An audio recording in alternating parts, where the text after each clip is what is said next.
When the clock struck 8, the boardroom was already heavy with silence. Not the kind that comforts, but the kind that warns. Every breath, every rustle of paper seemed too loud beneath the sharp lights of Hawthorne dynamics. At the head of the table sat Alexander Hawthorne, a man who didn't need to raise his voice to be feared. His silence did the work for him. No one dared speak unless spoken to. No one, until her. Claire Bennett, the temporary cleaning worker. 3 weeks. That's all she was supposed to last. But that morning, when the Millionaire CEO demanded she clean the invisible stain, she lifted her eyes and said quietly, "There's no stain, sir." The room fell still. No whisper, no movement, just the sound of truth hanging in the air. And in that moment, something cracked inside the kingdom of silence he had built.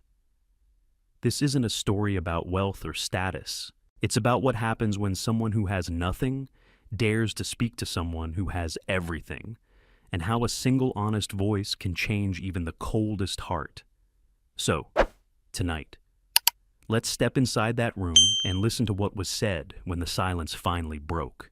The elevator doors slid open with a soft chime, releasing a hush that didn't belong to morning. Inside the glass tower of Hawthorne Dynamics, even the air seemed to hold its breath.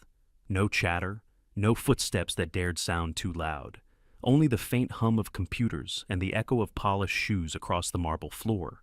At precisely 8:00 the CEO's office door opened. Alexander Hawthorne stepped out tall, composed, a figure carved from control. His suit was charcoal, his tie immaculate, his silence sharper than any reprimand. People straightened instantly. A man dropped his pen, and the sound clattered like thunder.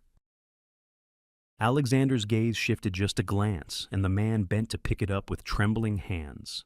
No one spoke when Alexander walked by. He didn't need to raise his voice. He ruled by the weight of quiet. That quiet stretched across every floor, through every meeting, until it became the company's heartbeat. Some called it discipline. Most called it fear. Behind the tinted glass of the boardroom, 30 executives waited. The long table gleamed under the light, not a paper out of place. Alexander entered, nodded once, and the meeting began. He didn't greet anyone. He didn't smile. He simply sat down, folded his hands, and waited. "Good morning, Mr. Hawthorne," ventured the head of finance. The man's voice wavered. Alexander didn't answer. He simply opened the report. Pages turned soft, deliberate. A single correction mark in red ink stopped his hand. He looked up, expression unreadable. Who approved this? No one spoke. Eyes darted across the table, seeking someone to take the fall. Finally, a woman at the far end raised her hand slightly. I did, sir. I reviewed it last night." A pause, long enough to stretch into something unbearable. "Then you should have seen the discrepancy," Alexander said quietly. No anger, no raised tone, just that even voice, the kind that made every syllable feel like a verdict. The woman's shoulders sagged. He signed the paper, placed it aside. "You're excused." She stood, hands shaking. Her chair scraped softly against the floor. No one looked up as she left. The door closed. Silence swallowed the room again. Outside, whispers traveled faster than sound. Another one gone, just like that. They said he once fired a man for a misplaced comma in a presentation, that he could end a career with a single glance, that he hadn't smiled in years, not since the day his father died and left him the company. Power, in his hands, had turned into armor. And silence his weapon, from his office window. Alexander looked down at the city stretching 12 miles in every direction. Everything moved according to schedule, everything in order. Yet, the more perfect it became, the less he felt inside it. A knock at the door broke the stillness. "Mr. Hawthorne," said his assistant, her tone carefully measured. "Your driver is ready for the 10 o'clock inspection on the top floor." He nodded, closing his laptop. "Tell maintenance to double their shifts this week," he said. "No excuses for delay." "Yes, sir." By the time he reached the 27th floor, the cleaning crew had already lined the hallway, uniforms crisp, eyes lowered. One of them, a young woman with a name tag slightly tilted, stood apart, holding a mop and a bucket. Her gloves were too big. The smell of disinfectant clung to her sleeves. Alexander barely noticed her as he passed. He noticed everything else: the smudge on the glass door, the faint streak on the polished floor, but not her face. She stepped aside quickly, keeping her head down. He entered the conference room, his reflection following him across the walls of glass. Inside, the table gleamed, perfect, until his gaze caught something: a shadow, a faint blur near the edge of the polished wood. "Get someone to clean this," he said, voice low but absolute. The supervisor hurried out, returning moments later with the same woman. She moved quietly, her steps small, careful not to draw attention. Her eyes, though steady. He stood back, arms crossed, watching as she wiped the surface. She worked with care, circular motions, silent as breath. But when she finished, she didn't leave. She looked once more at the table, then at him. "There isn't a stain, sir," she said softly. "It's just the reflection." The words were simple. But in that room where no one ever spoke without permission, they landed like thunder. The supervisor froze. The other workers stopped breathing. Alexander looked at her, surprised. For a moment, he thought she might have misspoken, but her face didn't flinch. He stepped closer. "What did you say?"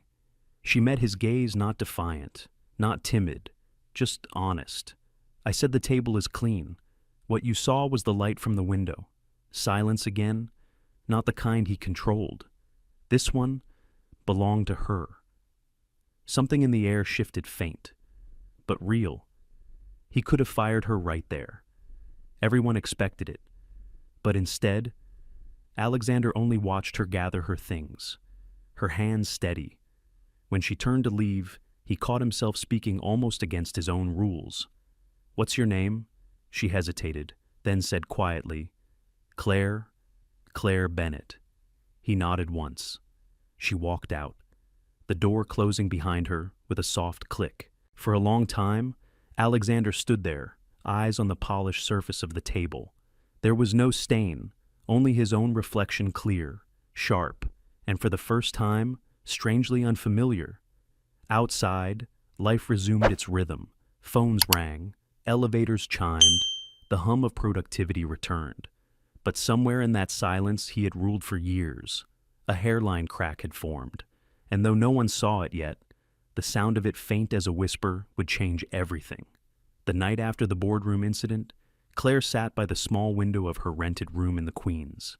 The city hummed below, restless and bright, but inside her room, everything was still. The fluorescent light flickered once, then steadied, casting a pale glow on the stack of bills spread across the table. Medical forms, rent receipts, bus schedules, her quiet battlefield. Her phone buzzed. A message from the nurse at the clinic back home. "Your mother's blood pressure dropped again. We'll monitor through the night." Claire's chest tightened. She typed a "thank you," added a heart, and stared at the screen until it dimmed. She could almost hear her mother's voice, weak but always trying to sound brave. "Don't worry about me, honey. Just do your best." Her best. That was all she had left. 3 weeks. That's how long the cleaning contract lasted. It was supposed to be a bridge, a way to keep the lights on, to pay for her mother's medication, to stay afloat until something better came along. But in this city, bridges often turned into waiting rooms, and waiting could stretch forever. She folded the bills, placed them in a neat pile, and sat back. Her reflection in the window looked older than 28 tired eyes, calloused hands, the faint outline of hope still holding on. She closed her eyes, letting the hum of traffic lull her thoughts into something softer. Tomorrow would start early again. At 5:30 a.m., the alarm buzzed. The alarm. Claire dressed quietly, gray uniform, hair tied, shoes still damp from the night before. She carried her lunch in a paper bag and walked 3 blocks to the bus stop. The autumn air bit at her cheeks. The streets smelled of coffee and wet pavement. On the ride downtown, she watched the skyline rise, mile by mile, from the fog, glass towers gleaming in the early light, promising everything she could never afford. When the bus stopped near the Hawthorne building, she took a deep breath. Inside, the marble floors gleamed again. Every reflection reminded her how invisible she was here. People passed without looking, suits, heels, sharp perfumes trailing behind. Sometimes she wondered if invisibility was a skill she'd perfected or a curse she'd accepted. "Morning, Claire," murmured Maria, another cleaner, stacking supplies. "Morning." Claire smiled faintly. It was the only moment of warmth before the day began. By 7, the building woke up. Phones rang, elevators chimed, conversations hushed when the CEO's footsteps echoed down the hall. The memory of yesterday's boardroom whisper still floated among the staff. The girl who talked back. Claire pretended not to hear. She worked quietly, wiping glass walls, organizing files people left behind, polishing metal frames until she could see her own reflection disappear in them. She didn't regret what she'd said. It hadn't been courage, it had been truth. And truth didn't always wait for permission. Still, her stomach tightened each time she heard his name, Alexander Hawthorne. She hadn't planned to challenge him. She hadn't planned anything at all. But when she saw the stain that didn't exist and his cold eyes demanding obedience, something in her refused to bend. At noon, she ate her sandwich in the maintenance room, white bread, peanut butter, a bruised apple. The others talked softly about families, about sending money home, about how expensive everything was now. Claire listened, nodding, her thoughts drifting to the hospital room she hadn't seen in months. When the lunch bell chimed, she stood, washed her hands, and caught her reflection in the small metal sink. Her face was ordinary, unremarkable, but her eyes, they still held that quiet, stubborn light. By mid-afternoon, her body ached. Her hands smelled of lemon cleaner. She leaned on her mop for a second, breathing through the fatigue, through the glass. She saw executives walking briskly, carrying laptops like shields. None of them noticed the girl behind the cart, and yet, one did. At the far end of the corridor, Alexander Hawthorne stepped out of his office. For a fleeting second, their eyes met through the glass. She looked away first, heart jumping, pretending to rearrange supplies. He didn't speak, didn't gesture, but something in his gaze lingered, curious, calculating, maybe even human. She waited for the reprimand that never came. That evening, after the office emptied and the lights dimmed, she wiped the boardroom table again, the same one from yesterday. Her fingers traced the smooth surface, the line of her own faint reflection. She thought of the look in his eyes, the quiet weight of power she had felt pressing against her spine. "You shouldn't have said anything," Maria had warned her. "I know," Claire had replied, "but if I didn't, I wouldn't be me." Her voice had been calm then, but now, alone in the darkened room, her heart trembled at the memory. What if he decided tomorrow she was a problem to remove? What if her honesty cost her the only paycheck she had? Still, she smiled to herself. There were worse things than losing a job. Losing yourself, that was harder to recover from. She gathered her tools, turned off the lights, and stood for a moment by the window. The city glittered below like 1,000 small promises. She thought of her mother, of the way she used to hum softly while folding laundry, of her hands that had worked all her life without complaint. Claire placed her hand over her heart, a quiet vow. She would make it, somehow. Behind her, in the reflection of the dark glass, a figure appeared briefly at the far end of the hall, tall, motionless, watching Alexander. He didn't move closer. He only watched her leave. And as she disappeared into the elevator's glow, he caught his own reflection in the glass, the faint outline of a man who ruled everything, yet suddenly didn't understand why he couldn't stop thinking about the silence that followed her voice. Outside, the night deepened, somewhere between fear and respect, between two very different worlds. Something had shifted too quietly for anyone to name, but strong enough to change what came next. And for the first time in years, Alexander Hawthorne didn't feel certain of who he was. Morning light slid across the glass walls of the 32nd floor, thin and pale like a blade. The air inside the conference room smelled faintly of polish and paper too clean, too still.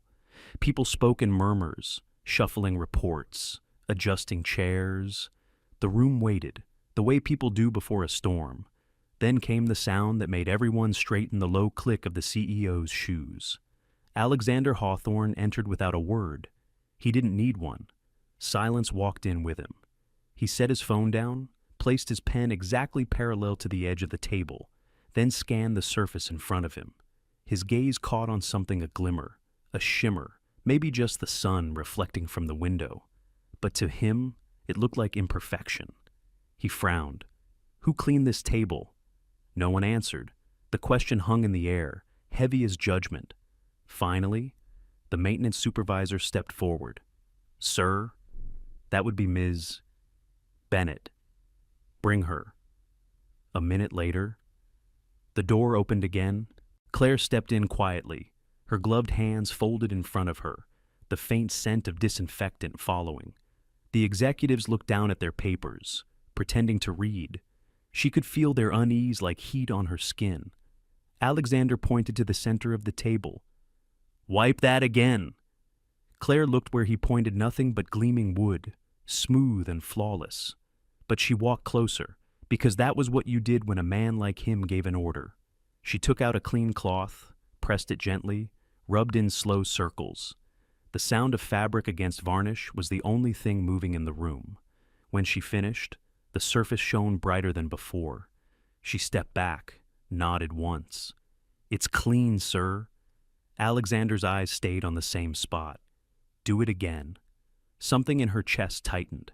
She could feel every eye on her waiting for her to obey, waiting for her to shrink. She inhaled slowly, steadying her voice. There's no stain, sir. It was almost a whisper, but it carried. The words broke through the air like a stone dropped into still water. Someone coughed, papers rustled. The room went utterly still again. Alexander turned his gaze to her. For a moment, the whole floor seemed to hold its breath. No one had spoken to him like that in years, perhaps ever. He studied her face, calm but unyielding. There was no defiance there, only truth. And truth, when spoken in a place built on fear, had a strange kind of power. He stepped closer, his voice low. Excuse me. She met his eyes steady, respectful, but unafraid. There isn't a mark. Sir, what you're seeing is the reflection from the window.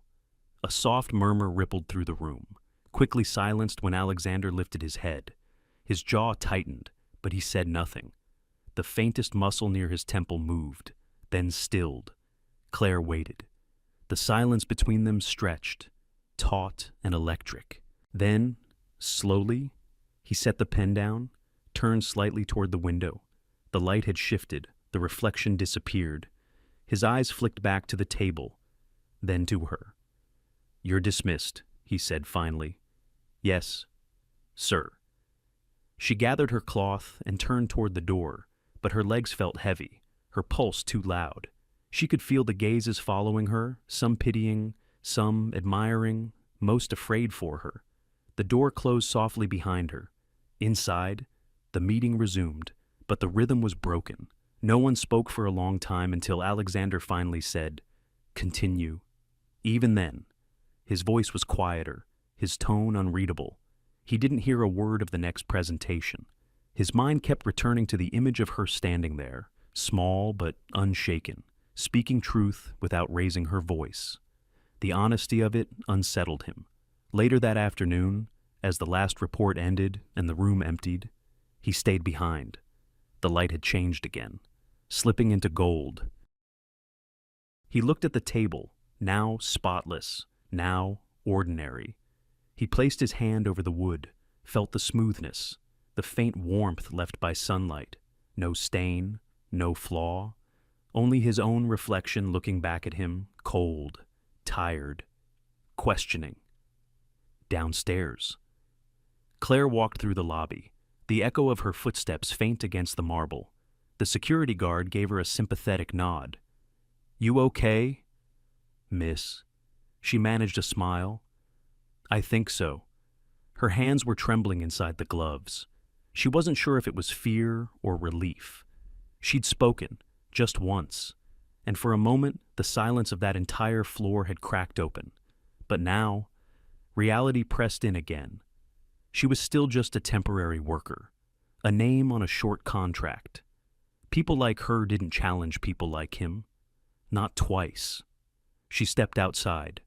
The autumn wind caught her hair, carried away the faint scent of lemon cleaner. She looked up at the towering glass of Hawthorne Dynamics, catching a brief reflection of the sky on its surface. Somewhere inside, that man was probably still sitting in silence, surrounded by everything he thought he controlled. She took a deep breath and whispered to herself, "It's just a job." But deep down, she knew it wasn't just that. Something had shifted, though she couldn't name it. Upstairs, Alexander finally turned off the lights in the boardroom. As he stepped out, he glanced once more at the table. The reflection returned, faint but clear. This time, he didn't call anyone to clean it. In the dim glass, his face looked different, less certain, more human. He straightened his tie, exhaled softly, and left. That night, as the city lights flickered against the clouds, two people on opposite sides of power lay awake, one wondering if she had gone too far, the other wondering why her voice still echoed in his mind. Somewhere between them, in the quiet space where pride meets truth, something fragile and unstoppable had begun. For most of his life, Alexander Hawthorne had learned that silence was control, and control was safety. It kept things predictable, contained, manageable. But that morning, as the elevator doors closed behind him, silence did not feel like control at all. It felt unsettled. He could still hear her voice in his mind, soft, but certain. "There's no stain, sir." It was ridiculous, almost laughable, that a few words from a cleaning worker could echo louder than the entire board's opinions. Yet they did. They followed him into the elevator, into his car, into his thoughts. He leaned back against the cool leather seat of the company car, loosening his tie ever so slightly. To headquarters, his driver asked, "Yes."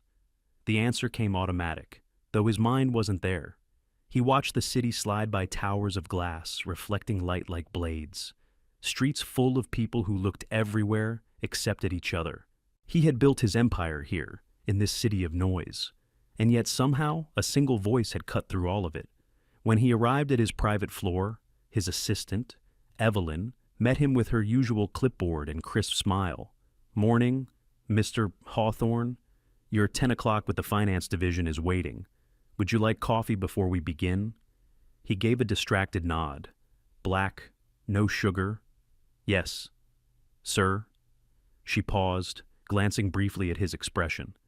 "Is everything all right? Perfectly?" It wasn't. In the meeting, numbers filled the screen, voices droned on, and he sat there, outwardly composed but inwardly restless. He should have forgotten the incident already. It was nothing, a trivial exchange between a CEO and a cleaner, but the way she had looked at him, not with fear, not with insolence, but with something else, conviction, maybe, or clarity. He didn't know. He only knew that it bothered him. He caught himself staring at the polished conference table again. No stain, just his reflection. His own gaze stared back, unreadable. When the meeting ended, he dismissed everyone early. "Send the reports to my office. I'll review them later." Evelyn hesitated at the door. "Sir, about the new maintenance hire." He didn't look up. "The cleaning staff." "Yes, Claire Bennett. She's on a temporary 3-week contract." He remembered the name instantly. It sounded too delicate for the steel in her eyes. "Keep her on schedule," he said flatly. Then, after a pause, added, "We'll see how long she lasts." It was meant to sound indifferent, but even to his own ears, it didn't. That afternoon, while walking through the operations floor, he caught sight of her again. She was kneeling beside a supply cart, stacking bottles by color, humming softly a tune too faint to name. People walked around her as if she were part of the furniture. She didn't seem to notice or care. There was a quiet dignity to the way she moved, focused, efficient, unhurried. He stopped a few feet away. "Miss Bennet?" She froze, then rose quickly, eyes widening. "Sir," he pointed to a small smudge on the wall near the elevator. Take care of it." She nodded and reached for a cloth. As she cleaned, he watched her reflection in the glass. Her hands were steady, her movements careful. She didn't rush. When she finished, she turned to him, waiting for his approval.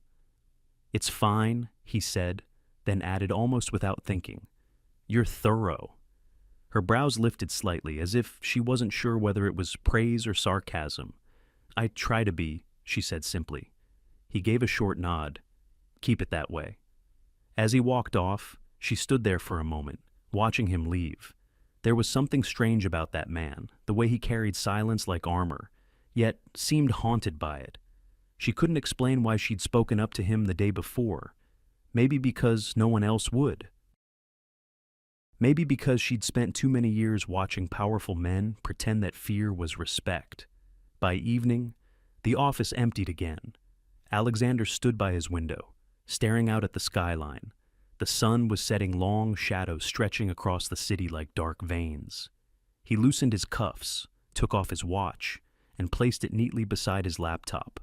In the reflection on the glass, he could almost see the boardroom again, the circle of faces, the quiet tension, and her standing there, refusing to bow. He remembered how steady her voice had been. No tremor, no apology. It intrigued him. "Evelyn," he said suddenly, pressing the intercom. "Yes, sir. Find out where she's assigned tomorrow. Miss Bennet." There was a brief silence. Of course. He didn't explain why.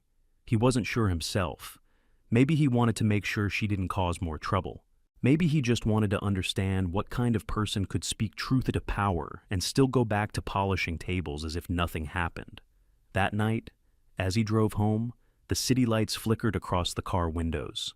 He tried to focus on the usual things: quarterly reports, upcoming deals, investor meetings, but his thoughts kept circling back to that moment, her eyes meeting his without flinching. He had built a world where everyone nodded, agreed, obeyed, where silence was safety. And yet, for the first time in years, someone had refused to play the game, and somehow, that refusal had not angered him. It had woken something he didn't recognize. When he reached his penthouse, he poured himself a glass of whiskey, the amber light catching the rim of the crystal. He stared at the city from the wide windows, thousands of tiny lights burning in the dark. Somewhere out there, she was probably walking to a bus stop, exhausted but unbroken. He found himself wondering what it would take to survive in her world, one where nothing was guaranteed, where every day was earned inch by inch. He took a slow sip, the silence in his apartment pressing around him. Then, for reasons he couldn't explain, he said aloud, "We'll see how long she lasts." But his voice didn't sound cold this time. It sounded curious, almost human. Outside, the city kept breathing, lights flickering, cars passing, people hurrying home. And inside that tall glass kingdom, the man who ruled through silence found himself listening for a voice that had dared to break it. By Wednesday morning, the air inside Hawthorne Dynamics had changed.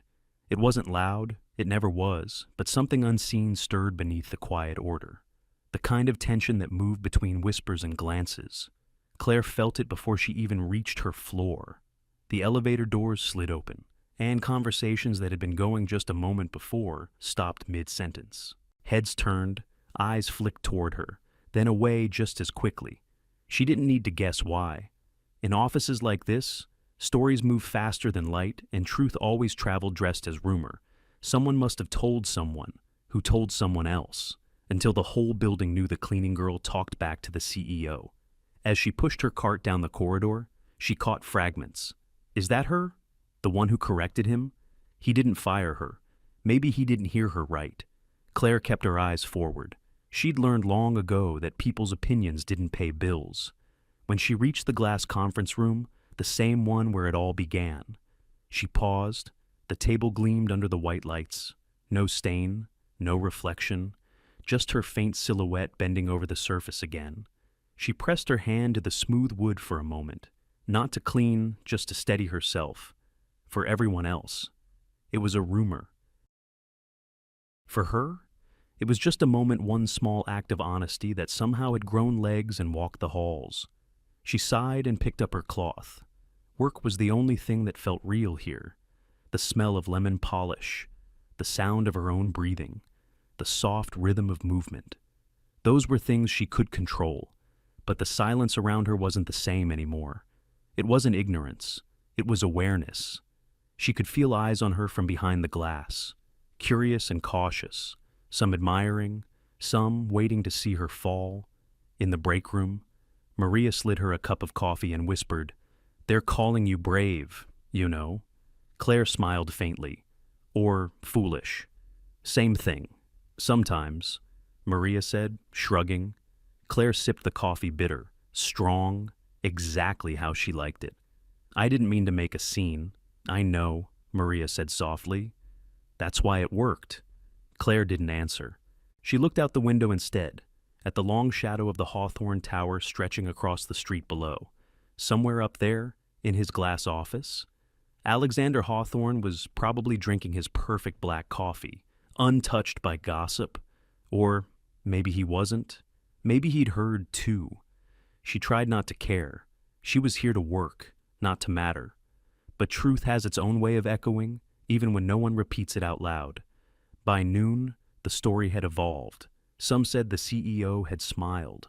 Others swore he'd been furious. Someone claimed he'd told his assistant to keep an eye on her. Everyone had a version, and none of them were true. What was true was simpler. A woman had spoken. A man had listened. And the building hadn't been the same since. That afternoon, while scrubbing the railing near the executive elevators, she caught sight of him again. Alexander, alone, no entourage, no assistant trailing behind. Just him, walking with that same deliberate calm. Their eyes met for the briefest second. He didn't look angry. He looked thoughtful, as if he were still puzzling over something that wouldn't leave his mind. He gave a small nod so subtle she almost thought she'd imagined it. Claire lowered her gaze and stepped aside to let him pass. When the elevator doors closed behind him, her pulse slowed, but not her thoughts. She wondered if he even remembered her name. Later, in the maintenance corridor, a young intern stopped her. His tie was crooked, his hands full of folders. "Excuse me," he said nervously. "I just wanted to say, what you did was kind of amazing." Claire blinked, unsure how to respond. "I just told the truth." "Yeah," he said with a sheepish grin. "That's the amazing part." When he walked away, she stood there for a long time, feeling a strange mixture of warmth and unease. She didn't want to be anyone's symbol. She just wanted to keep her job. That evening, the building emptied out one floor at a time. The lights dimmed, the hum of computers faded. Claire stayed behind, finishing her last round. She preferred this hour when the silence was gentle, not tense, when the city lights began to mirror themselves across the glass, turning the office into a reflection of another world. She moved from room to room, humming softly under her breath. On the 32nd floor, she found a forgotten jacket on a chair, dark wool, tailored. She folded it neatly, knowing exactly whose it was. For a moment, she hesitated, then draped it carefully over the back of his chair in the corner office. There was something oddly human about it, the thought that even men like him left things behind sometimes. She turned to leave, but stopped at the door, from the hallway. She could hear muffled voices, two executives talking near the elevator. "Did you hear about the cleaning girl once said? She won't last. Nobody crosses him twice. Still, took guts. Maybe that's why he hasn't fired her yet." Their laughter faded down the hall. Claire exhaled slowly. She wasn't sure if she wanted to be brave or invisible anymore. Both seemed equally dangerous here. She walked back to the cart, her shoes soft against the carpet. The city glittered far below, each light a life she'd never know. And somewhere in that sea of glass and sky, the truth kept moving, not loud, not fast, but steady. She closed her eyes for a second, letting the quiet settle around her. Maybe truth didn't need to shout to be heard. Maybe it just needed someone to stop pretending not to see it. As she turned off the last light, a faint reflection caught her eye, her own shadow overlapping with the tall outline of his jacket behind the glass. For a heartbeat, they looked like two people standing side by side. Then she blinked, and the image was gone. Outside, the night carried her home. Inside, the rumor kept walking the halls softer now, but alive, like a whisper that refused to die. And somewhere high above, in his silent office, Alexander Hawthorne sat staring at his reflection again, wondering how a single truth had managed to travel faster than every word he'd ever spoken. The summons came just before noon. Claire was cleaning the glass panels near the reception desk when Evelyn, the CEO's assistant, approached. Her heels clicked lightly on the marble, her voice calm but formal. "Miss Bennett, Mr. Hawthorne would like to see you." "In his office?" For a moment, Claire thought she'd misheard. Her grip on the cloth tightened. "Me? Yes." Evelyn gave a polite nod. "Now, please." The air seemed to shift around her. Conversations dimmed. A few coworkers looked up from their screens, curiosity flickering across their faces. No one got called to the top floor, especially not the cleaning staff. Claire wiped her hands on her uniform, straightened her collar, and followed. The elevator ride felt longer than usual. Each floor number glowed and vanished, one after another, until only silence remained. She could feel her heartbeat in her throat. When the doors opened, the quiet on the executive level was different dense, like air inside a sealed room. Evelyn led her to the glass office at the end of the hall. "He's expecting you," she said softly. Claire nodded, then stepped inside. Alexander Hawthorne stood by the window, his back to her, the skyline stretching wide behind him. Sunlight poured through the glass, outlining him in a pale edge of gold. For a moment, he didn't speak. He just watched the city, hands folded loosely behind his back. "Close the door," he said. She did. The sound of the latch felt louder than it should have. He turned then, calm, composed, but his eyes carried that sharp, analytical focus she remembered from the boardroom.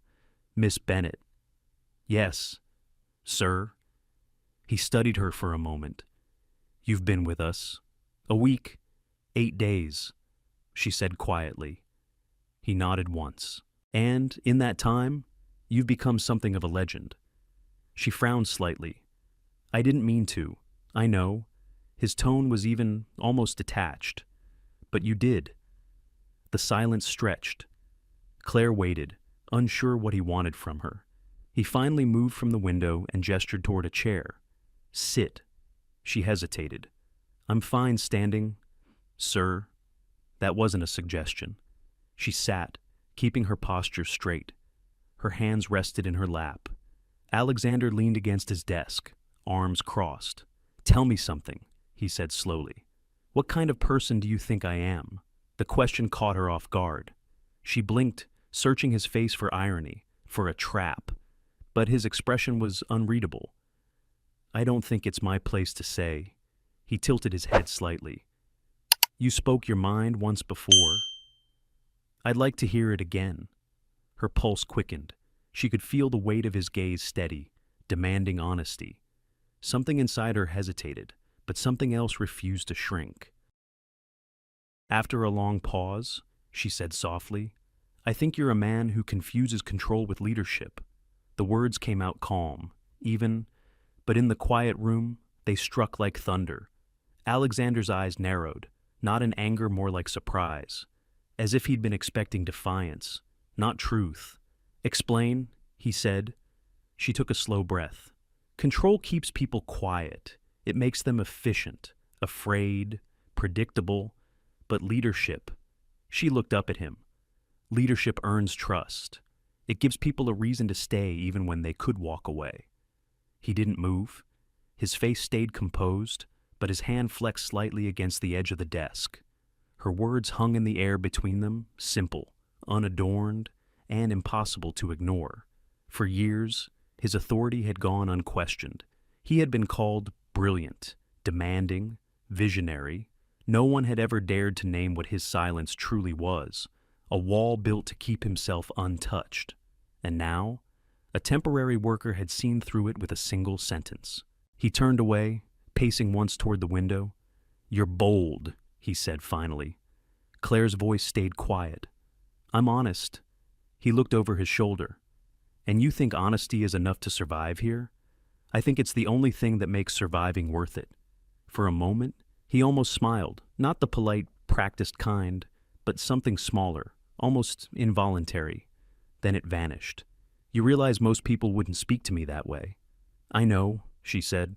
"That's probably why most people are afraid of you.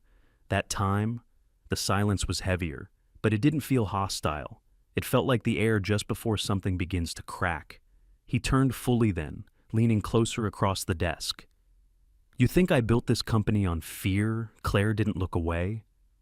"I think you built it on control, and maybe somewhere along the way.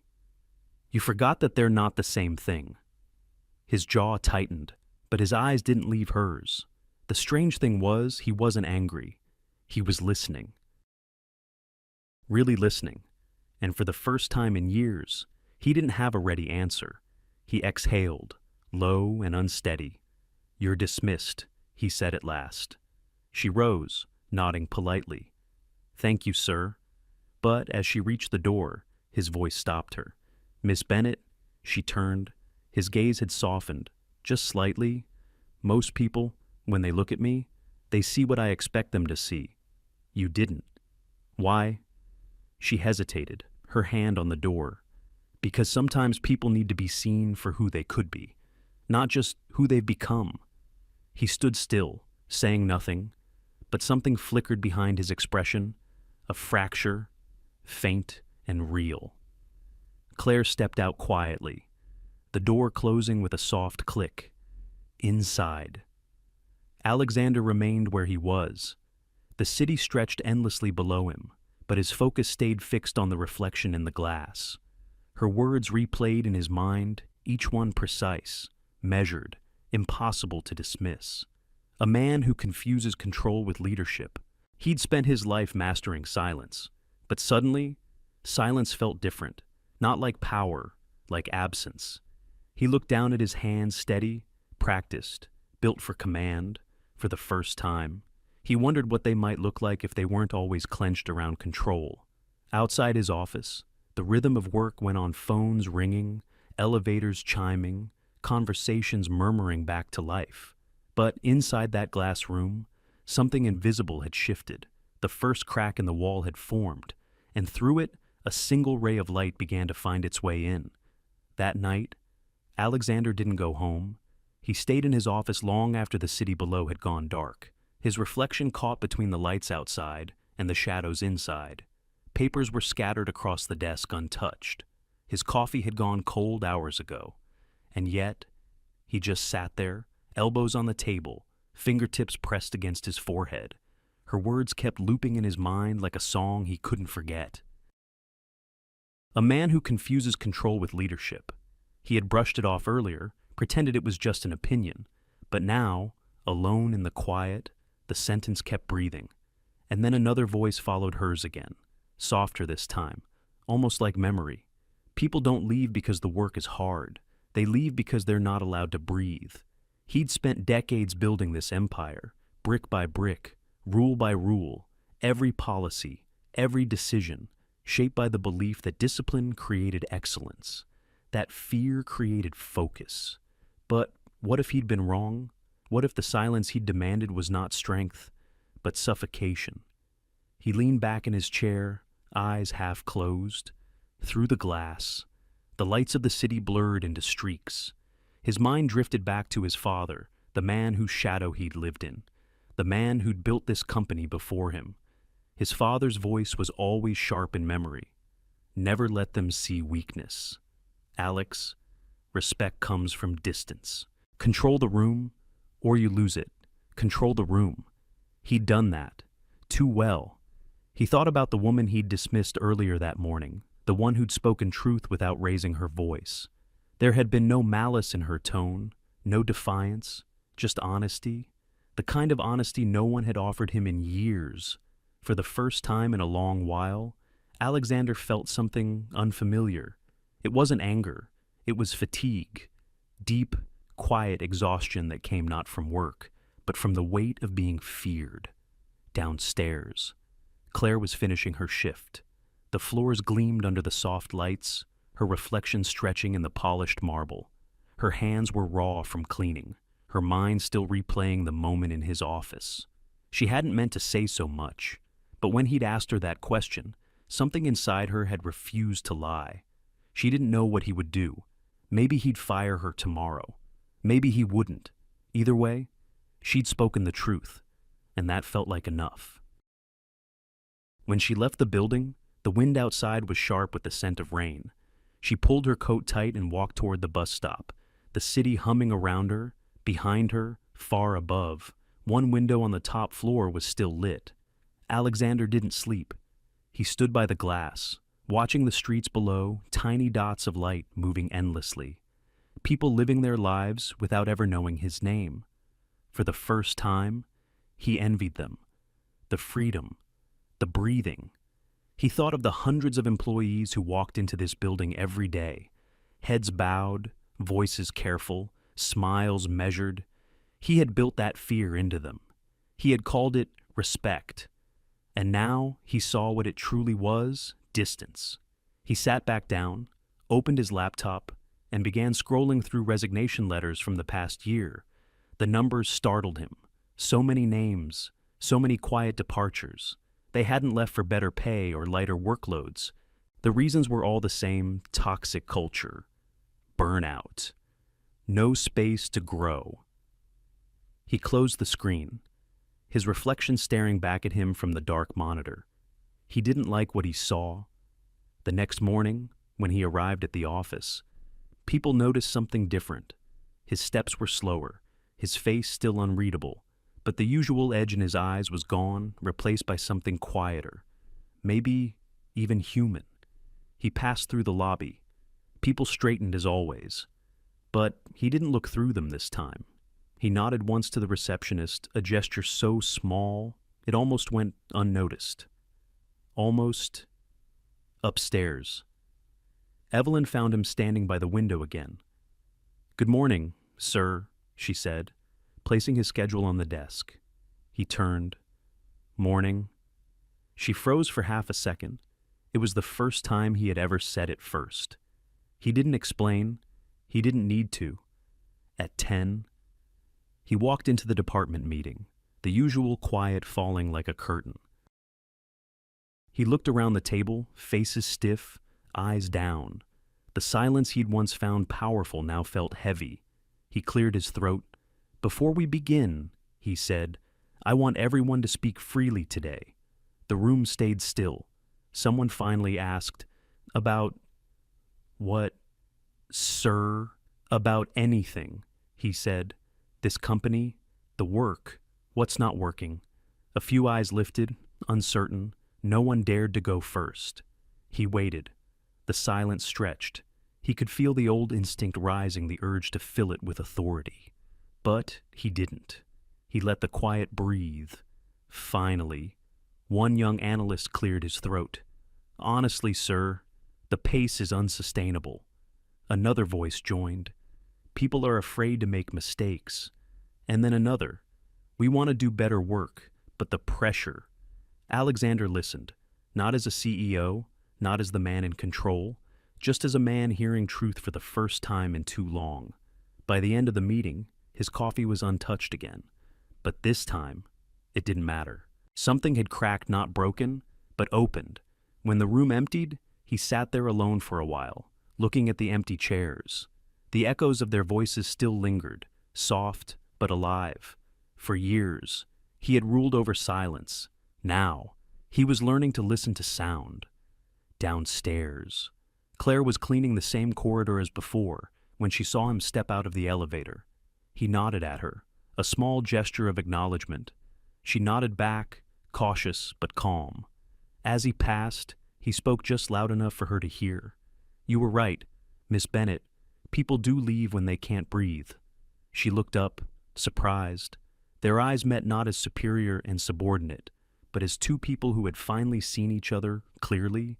He gave a faint, tired smile, almost an apology, almost gratitude, then continued walking down the hall. When he disappeared around the corner, Claire turned back to her cart. Her heart felt lighter somehow, though she couldn't explain why. Maybe because she'd just witnessed something rare, change the quiet kind, the kind that begins not with speeches or headlines, but with listening, upstairs, in the stillness of his office. Alexander looked out at the city again. He hadn't solved anything yet. The company was still the same machine, but for the first time, he wanted to change it, not to control it, but to lead it. He whispered to himself, almost a confession, "I'm tired of the silence." Outside, the wind swept across the skyline, carrying the faint hum of life from the streets below. And for the man who once ruled through fear, that sound felt like the first real breath he'd taken in years. The next morning arrived gray and quiet, the city still wrapped in mist. The marble lobby of Hawthorne Dynamics glowed faintly under the early lights. Phones hadn't started ringing yet. Elevators hummed softly. It was that brief, fragile moment before the building awoke, the moment Claire always loved most. She pushed her cart across the floor, the wheels whispering against the tile. The scent of coffee drifted faintly from the cafe downstairs. Somewhere, a printer clicked on. Ordinary sounds, the kind that told her another day had begun, and that she was still here. When the elevator chimed, she looked up. The doors slid open, and Alexander Hawthorne stepped out. He was alone, as usual, suit pressed, tie straight, the sound of his shoes on the floor sharp and even. Normally, when he passed through the lobby, the air would thicken. Conversations would stop mid-sentence. No one would dare to speak first. It was his kind of silence, the kind that ruled. But today, something subtle shifted. As he crossed the lobby, his gaze swept the room the way it always did, calculated, distant. Then, as he reached the front desk, his steps slowed. The receptionist, a young woman named Megan, froze halfway through her morning greeting, her voice faltering into the stillness. And then Alexander did something that made the entire floor forget to breathe. He smiled just a little and said, "Good morning." 2 words, soft, ordinary. But coming from him, they felt like an earthquake. For a second, no one moved. Megan blinked, unsure she'd heard correctly. Then she stammered, Good morning, Mr. Hawthorne." He nodded once, almost as if to himself, and continued walking toward the elevator. Behind him, whispers bloomed like ripples in water. People exchanged startled glances. Even the security guard straightened, eyebrows raised. Claire, standing by her cart near the far wall, caught the faint echo of his voice and couldn't help but smile. Sometimes, change didn't roar. Sometimes, it whispered. She watched him step into the private elevator, the doors closing behind him. The mirrored surface caught his reflection for a moment, still composed. Still the same man, yet something softer in the way he exhaled, almost as if he was letting go of a weight no one else could see. Upstairs, Alexander entered his office, feeling an unfamiliar quiet settle inside him. Not the heavy, suffocating kind he used to command, but a lighter silence, one that allowed breath. Evelyn appeared at the door with his schedule. "You're early today, sir. I couldn't sleep," he said. Then, after a pause, "Evelyn, when was the last time I spoke to the staff personally? The lower floors. I mean..." She hesitated. "I'm not sure, sir. It's been a while." He nodded. "Too long?" He turned toward the window. From this height, the people below looked like threads of light moving through the gray streets. He'd always thought distance made him strong, but now it just made him feel apart. He found himself thinking of what Claire had said again. People don't leave because the work is hard. They leave because they're not allowed to breathe. He didn't know if he believed her entirely, but he couldn't deny that her words had begun to loosen something in him. Downstairs, Claire continued her rounds.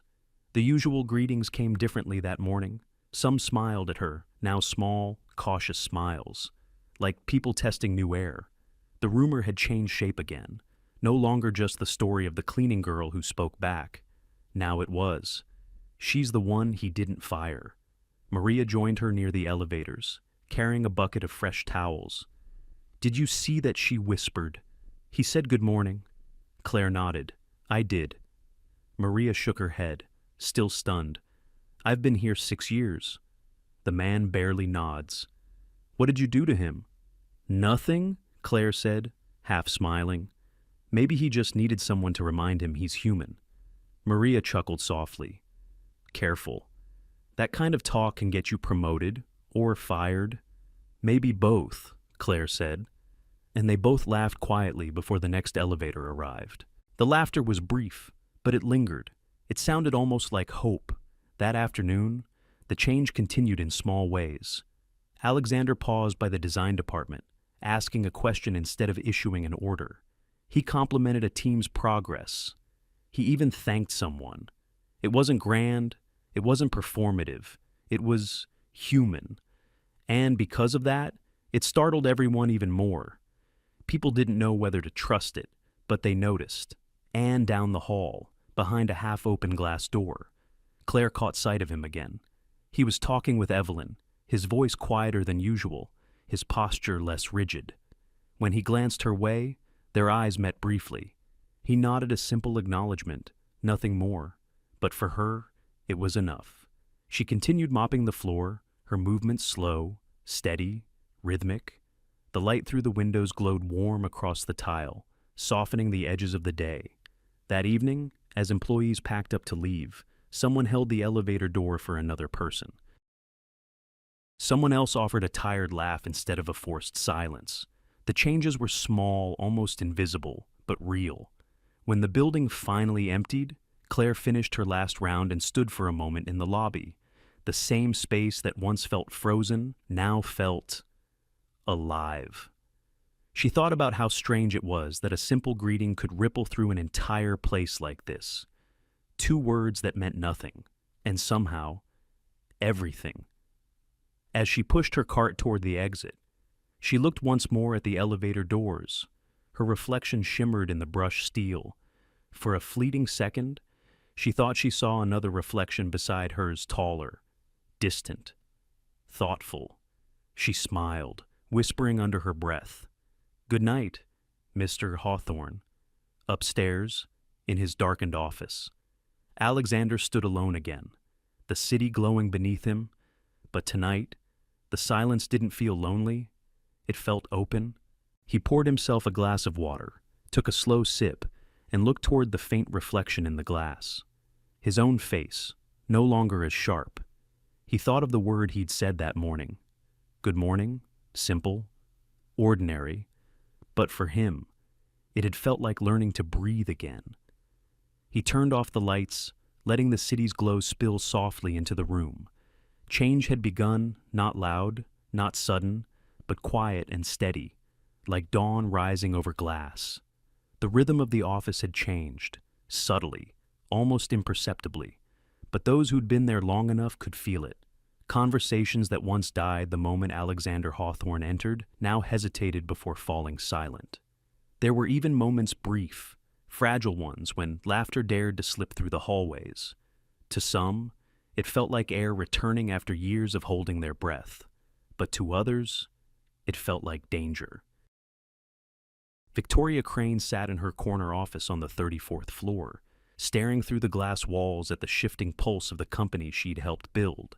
Her desk was immaculate, every pen aligned, every file tagged in the same neat handwriting she'd used since her first day. Perfection was her armor, precision her weapon. And she could feel it now, something slipping. She had served under Alexander for 15 years, knew his moods, his silences, his expectations before he even voiced them. She had built her reputation on understanding how to navigate his authority, how to mirror his coldness. Together, they had run the company like clockwork, and now, the gears were grinding because of her, Claire Bennett, the temporary cleaner who somehow had made the CEO say, "Good morning." Victoria's nails tapped lightly against her coffee cup. It wasn't anger. Not exactly. It was fear disguised as loyalty.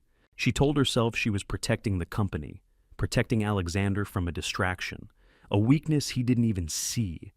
But deep down, she knew it wasn't just that. It was jealousy.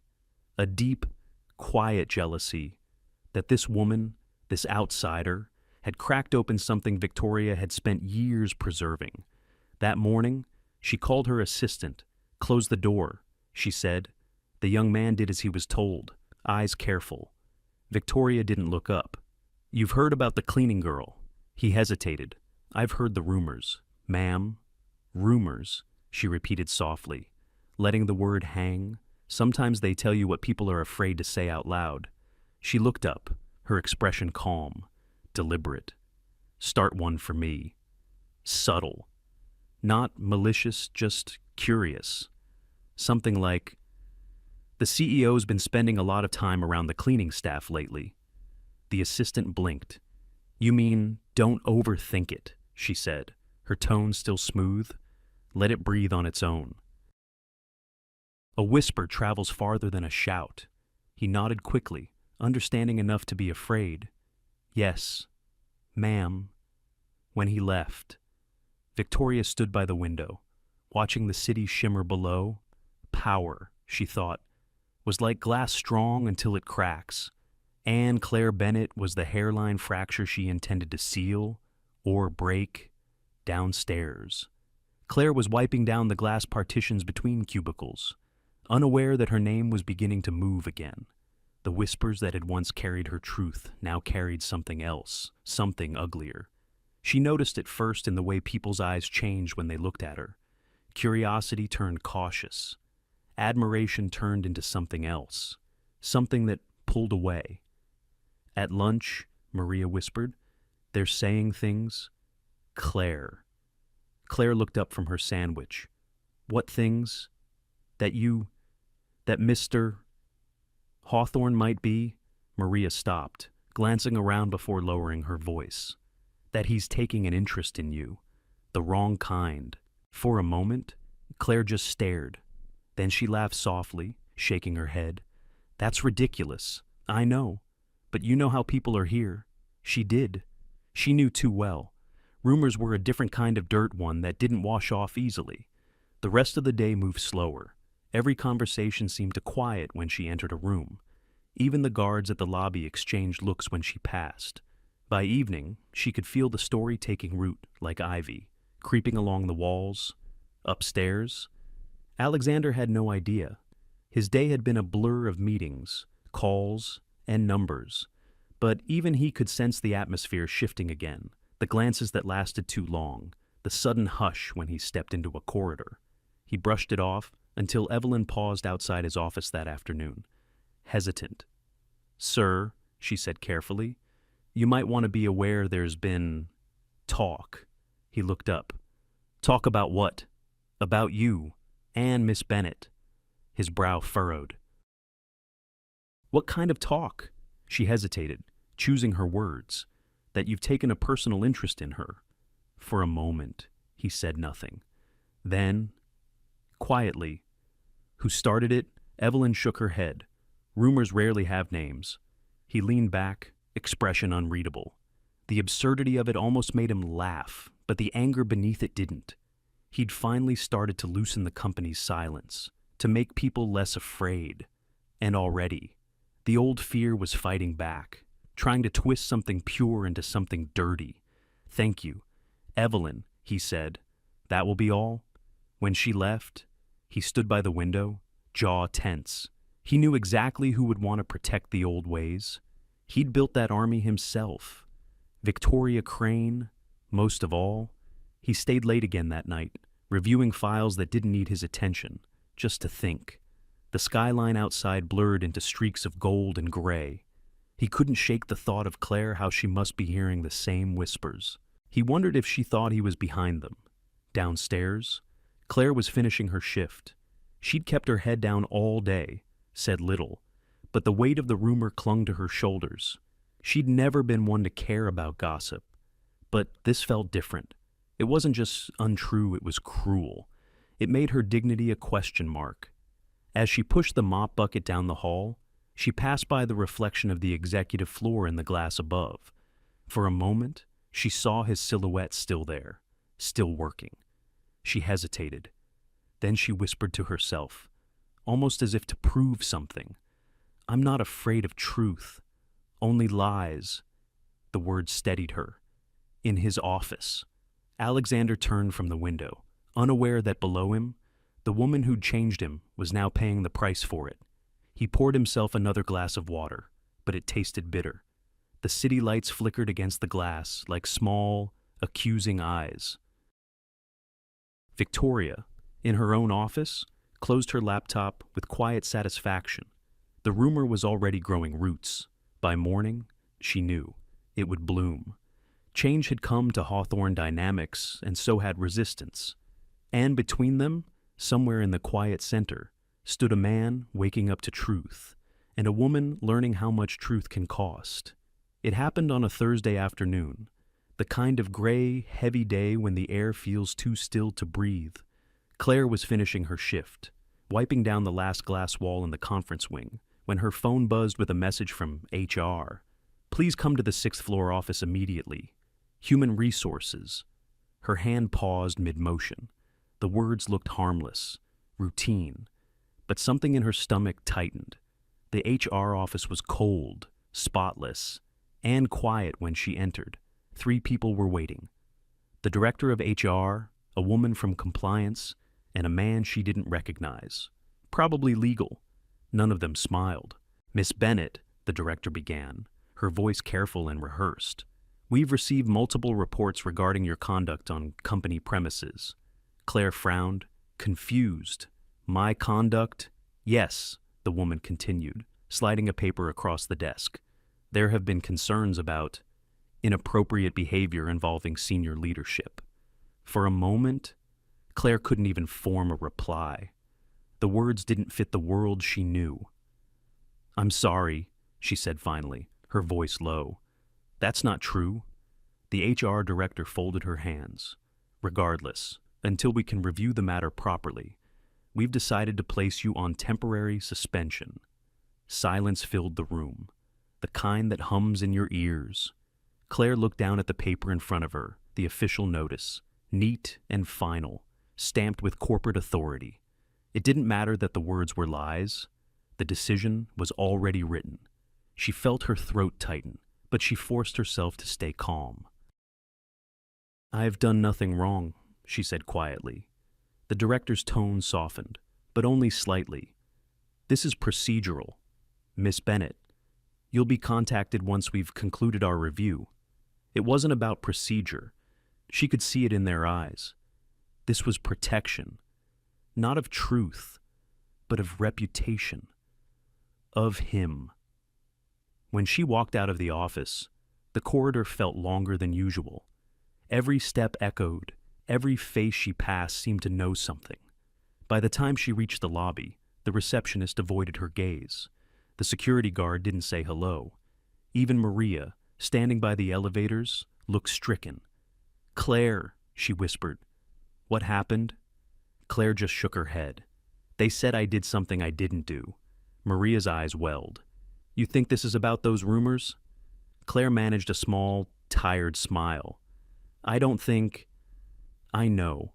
She turned toward the exit, her reflection following her across the glass doors. For a moment, she stood there, watching herself in the faint afternoon light, the uniform, the worn shoes, the exhaustion that had nothing to do with work. Then she pushed the door open and stepped out into the wind. Upstairs, Victoria Crane was watching from her office. She didn't smile. She didn't need to. The plan had worked exactly as intended. The rumor had matured into a consequence, and the consequence had been signed, stamped, and delivered, order restored, or so she told herself. That evening, when Alexander returned from an external meeting, The air in the building felt strange, too quiet. People moved quickly, avoided his eyes. He noticed the absence before he even knew its cause. The familiar figure with the cleaning cart gone. He asked Evelyn, "Where's the cleaning staff?" The usual woman. "Bennett." Evelyn hesitated, then exhaled. "Sir, she's been suspended." He stopped mid-step. "Suspended." "For what I don't know all the details," Evelyn said carefully. "Something about misconduct. HR handled it this afternoon." He stared at her, disbelief flickering into anger. "Misconduct? Yes, sir." He turned toward his office, the sound of his footsteps sharp against the marble. Inside, he shut the door and stood in silence for a long moment. He didn't sit, didn't move, just felt the weight of his own creation pressing down on him. The system he had built, the one that prized control above compassion, had acted exactly as it was designed to. Swift, merciless, blind. And he realized, with a cold clarity, that he had no one to blame but himself. He picked up the phone. "Get HR on the line," he said. Minutes later, the HR director's voice came through, polite and professional. "Mr. Hawthorne, how can I help? I want to know why an employee named Claire Bennett was suspended," he said, his tone measured but low. There was a pause. "Sir, I'm not sure I'm authorized to discuss individual personnel matters." "You are now?" The woman's voice faltered. It was a precautionary step. "Sir, we received multiple complaints suggesting inappropriate involvement between her and upper management." "Upper management?" he repeated flatly. "You mean me?" Silence. He let it stretch, heavy and deliberate. "Did anyone verify those claims?" We're still in the process, sir." "Who filed them?" "I don't have that information at hand." "You do," he said. "Find it and call me back in 10 minutes. He hung up before she could answer. For the first time in years, Alexander felt something close to rage, not the sharp, commanding kind that drove meetings, but the deep, hollow anger of a man facing the monster he'd raised. He had built this place to reward obedience, not courage, and now that obedience had turned against the only person who dared to tell him the truth. He walked to the window. Outside, the city pulsed beneath him, lights flickering in thousands of rooms, each one holding its own small story of survival, somewhere out there. Claire was walking home, probably thinking it was over, that he had abandoned her. He whispered to the glass, "You didn't deserve this." The HR director called back within minutes, voice tight. "Sir, the original complaint came from Victoria Crane's office." He closed his eyes briefly. Of course it did. When he hung up, he didn't speak for a long time. Then he reached for his coat. Evelyn looked up as he passed her desk. "Sir, are you leaving early?" "Yes." "Do you need the car?" "No," he said. "I need a walk." He stepped out into the cold air, the city stretching before him like a living, breathing mirror of all the choices he'd made. For years, he had mistaken silence for order, but silence had never kept peace. It had only buried injustice under polished floors. And now it had taken someone honest, someone innocent, and turned her into collateral. He walked until the streets blurred, until the neon lights softened against the drizzle. Somewhere above, a billboard glowed faintly. Hawthorne Dynamics, built on excellence. He stopped and looked up at it, rain gathering in his hair, his suit darkening with each drop. The slogan felt cruel now. Excellence, he thought, meant nothing if it came at the expense of fairness. And as he stood there, the noise of the city around him, traffic, footsteps, life felt like judgment. He turned toward the building again, its tall glass windows reflecting him back like a ghost of the man he'd been. Inside that reflection, something cracked, not loudly, just enough to let a little light through. Tomorrow, he decided, would not be like today. Not if he could help it. The next morning, the city was still half asleep when Alexander arrived. The security guard at the front desk startled at the sight of him. He wasn't expected this early. He didn't nod, didn't smile, just walked straight to the elevator with a pace that carried purpose instead of power. His reflection followed him up, glass wall after glass wall, until the doors opened onto the top floor. The conference room lights flickered on as he entered. The long table stretched before him like a courtroom bench, and he its judge and defendant both. For years, this room had been the seat of control. No one ever spoke here unless permitted to. But today, Alexander didn't want silence. He wanted truth. He placed his briefcase on the table, opened it, and set a single sheet of paper in front of him, the HR report suspending Claire Bennett. He read it again, slowly, as if testing his own endurance for shame. Words that twisted decency into suspicion. Words he knew he'd allowed to exist by doing nothing for too long. When the executives began filing in, their chatter died the moment they saw his face. Victoria was the last to enter, immaculate as always, calm, confident. She took her usual seat near the end of the table, her folder neatly closed, her eyes unreadable. "Good morning," Alexander said quietly. His voice was calm, but it carried the weight of something unspoken. "Take your seats." They obeyed. He stood at the head of the table, both hands resting on the wood. The skyline behind him glowed faintly with morning light, the kind that exposes more than it softens. "Before we discuss today's agenda," he began, "there's something I need to address." The room was still. Yesterday, an employee named Claire Bennett was suspended by Human Resources. He continued. The reason given was inappropriate behavior involving senior leadership. He paused, eyes sweeping the table. That leadership, apparently, is me. The silence broke into murmurs, nervous, low, like wind in the dark. Alexander waited for it to settle, then said evenly, "I want to make something perfectly clear. There was no misconduct, no relationship, no impropriety of any kind." His tone sharpened, not in volume, but in conviction. "She is not my mistress. She is the only person in this building who's ever had the courage to tell me the truth." He let the words sink in. They didn't echo, but they landed with force. Across the table, Victoria's jaw tightened ever so slightly. "Alexander," she began carefully, "perhaps it's best we discuss this privately." "No," he cut in. "Privately is how this company hides its rot. We'll discuss it here, with everyone." Her composure wavered, only slightly, but enough. "I was under the impression HR was acting in the company's best interest," she said. "There were rumors, and who started them."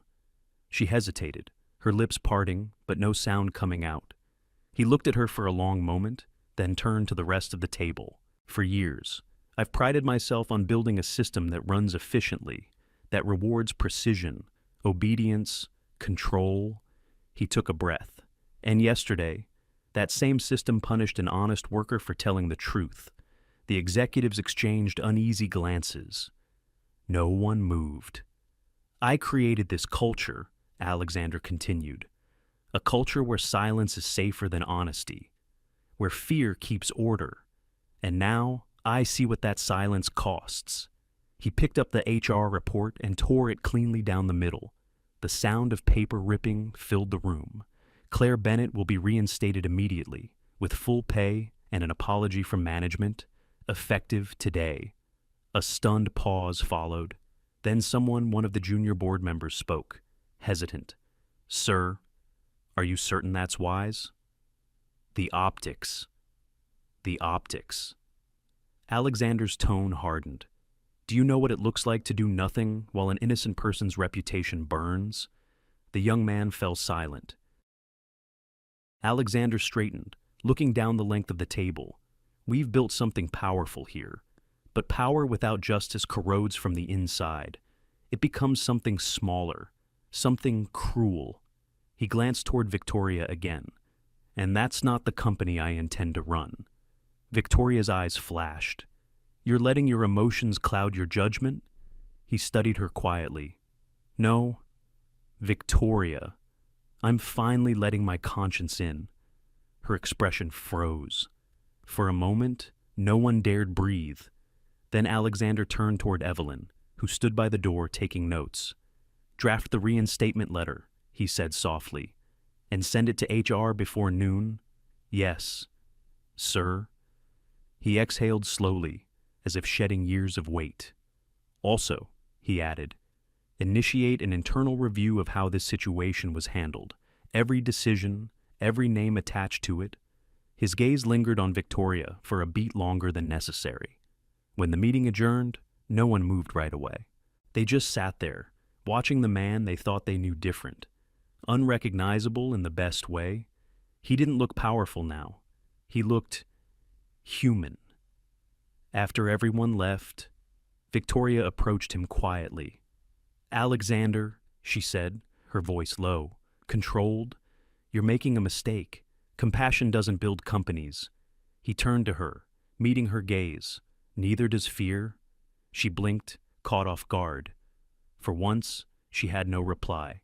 He nodded toward the door. That will be all? Victoria. When she left, he sank into the chair at the head of the table, his fingers tracing the grain of the wood. The room was quiet again, but not the same kind of quiet. Not the kind born of intimidation. The kind that follows a storm when the air finally feels clean. Later that day, Claire received a call. The voice on the other end was formal, but trembling slightly. Miss Bennett, this is HR. We'd like to inform you that your suspension has been lifted. You're welcome to return to work tomorrow. She didn't say anything for a long moment. When she finally did, her voice was calm. Thank you. After the call ended, she sat on the edge of her bed, hands folded in her lap. The apartment was still, sunlight spilling through the window onto her worn floorboards. For the first time in days, she felt the tightness in her chest ease. In his office, Alexander looked out at the city, the light shifting across the skyline. He wasn't proud, just aware that this was what leadership should have always been.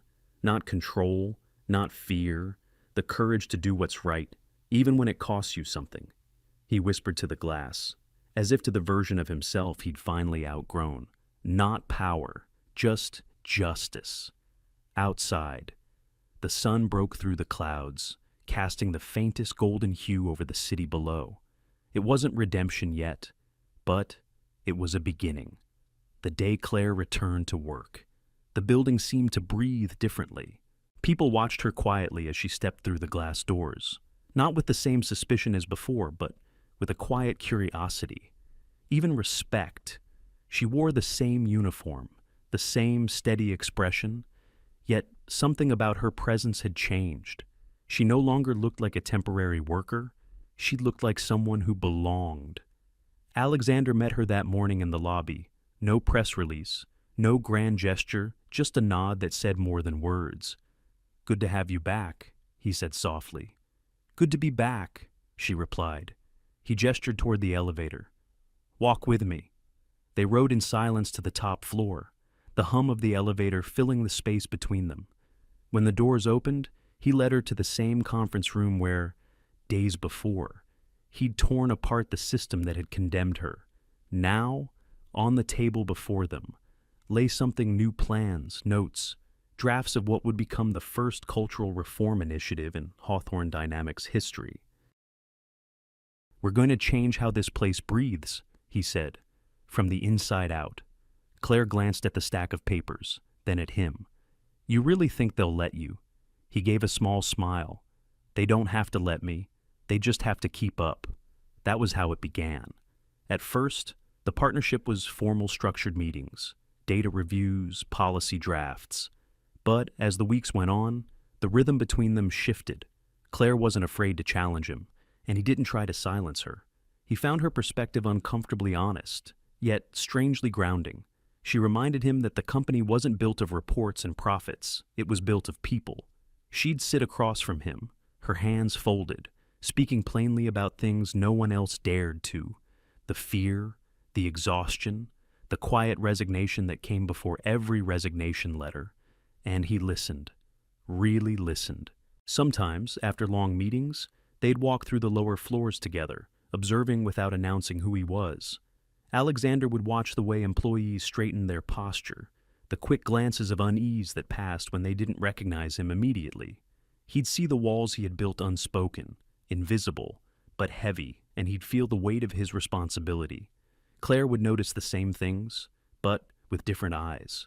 She saw the tired receptionist who never took lunch breaks, the intern who flinched when spoken to too sharply, the janitor who hurried past executives like he was apologizing for existing. These are the cracks, she'd say quietly, the ones no audit will show. He'd nod, jotting notes, her words echoing louder than the sound of his pen. They began holding small forums with staff no titles, no ranks, just people talking. At first, the employees were hesitant. Years of caution didn't fade easily. But when they realized their CEO wasn't there to reprimand but to understand, something shifted. One night, after the last session, Alexander lingered in the empty room, the smell of coffee and faint laughter still hanging in the air. Claire was packing up notes, her hair falling loosely around her face. "You were right," he said. "It's not the work that breaks them. It's the silence." She looked up, eyes soft but steady. "You built the silence. You can break it too." He smiled faintly. "With your help. Maybe." There was no flirtation in his tone, no unspoken tension. Just quiet respect, the kind that grows between two people who have walked through fire and decided to build something better from the ashes. But even as they worked, whispers began again. This time, quieter, more dangerous. People noticed the late meetings, the private discussions, the way he deferred to her opinion. It didn't matter that what bound them wasn't romance, it was vision. Power didn't like equality. Victoria Crane saw it first. From the edge of every meeting, she was no longer invited to lead. The sight of them, Alexander listening, Claire speaking, lit a slow fire beneath her calm. By the third week of reform planning, Alexander received an internal memo from the communications department. It was polite, but pointed concerns have been raised about your recent public collaboration with a former janitorial staff member. Some fear it blurs professional boundaries. He set the paper down, exhaled slowly. "Boundaries," he murmured. "That's what they call it." That afternoon, he found Claire in the cafeteria, reviewing survey forms with a group of mid-level managers. He waited until they dispersed, then said, "They're already starting to push back." She looked up from her papers. "You knew they would." "Yes." He hesitated. "But I didn't think it would bother me this much." She studied him for a moment, seeing past the composed surface to the man still learning how to carry doubt. "It bothers you because it's personal," she said. "You're trying to fix something you helped break. That's never easy." He nodded slowly, then smiled. "You really don't pull your punches, do you?" "I don't know how," she said simply. For a while, they just stood there, surrounded by the soft hum of conversation. It wasn't comfort exactly, but it was something close. That night, Alexander sat alone in his office, the skyline stretching endless outside. He reviewed their plans again, each note written in two different hands, his precise and methodical, hers flowing, full of life, two ways of seeing the same thing, two languages that somehow spoke the same truth. He thought about how much she'd changed the air in this place, how much she'd changed him, not by demanding it, but by being unafraid to exist as she was. Downstairs, Claire locked up the supply room, her shift done. She was tired, but it was the good kind of tired, the kind that comes from purpose. When she stepped outside, the night air was cool against her face. She looked up at the tall building she once feared and whispered, "Don't stop now." Upstairs, as if he'd heard her from miles away, Alexander looked at the last page of their reform draft, a sentence she had written in her looping handwriting. "Let people speak, and they will build something worth listening to." He read it twice, then 3 times. The corners of his mouth softened. The road ahead would not be kind. Power rarely surrendered without a fight. But, for the first time, he wasn't alone. He turned off the lights, his reflection fading into the dark glass. Two people, one purpose. And somewhere between them, change was taking its first, fragile breath. It began on a Monday, a morning like any other until the phone started ringing. At first, it was subtle. A few curious glances in the lobby, a sudden hush near the coffee machines. Then, within an hour, the air inside Hawthorne Dynamics grew thick-heavy with whispers, electric with speculation. By noon, it wasn't whispers anymore. It was news. An online business journal had published the headline, "Inside Hawthorne Dynamics." The CEO's secret relationship with a former janitor. The photo beneath it was grainy but unmistakable. Alexander and Claire, walking side by side through the glass corridor weeks earlier. To anyone who didn't know better, it looked intimate, deliberate, a story waiting to be believed. Within hours, other outlets picked it up. Office romance scandal. CEO's reform project tied to personal affair. Every headline twisted what had once been honest collaboration into something sordid and scandalous. Victoria Crane watched the chaos unfold from her office, the faintest smile playing on her lips. She didn't have to say a word. The storm she'd started was doing the work for her. By afternoon, the building felt divided. Some believed the rumors, others didn't, but no one said so out loud. Silence had returned, this time wrapped in curiosity and fear. Claire didn't see the headlines until Maria ran to her, holding up her phone with shaking hands. "Claire, you need to read this." She did, slowly, carefully. Then she put the phone down on the cleaning cart and said nothing for a long time. Her face didn't show anger, just weariness, the kind that seeps in when you realize truth isn't always strong enough to defend itself. "I knew something like this would come," she said quietly. Maria's eyes widened. "You think it's true?" "No," Claire said softly. "I think it's desperate." But no matter what she said, the looks that followed her that day said everything else. In the hallways, eyes trailed her like shadows. People stopped talking when she passed. Even those who had once smiled at her now turned away, afraid of being caught in someone else's storm. By evening, she made her decision. She went home, sat at her small wooden table, and began typing a letter. Her fingers moved slowly, deliberately, as if every word cost her something. "Dear Mr. Hawthorne, this company deserves its chance to change, but not through the noise of my presence. For that reason, I'm stepping away. Thank you for listening, for seeing me, and for trying to build something better. Don't stop now. Claire Bennett." She printed it, folded it neatly, and placed it in an envelope with her badge.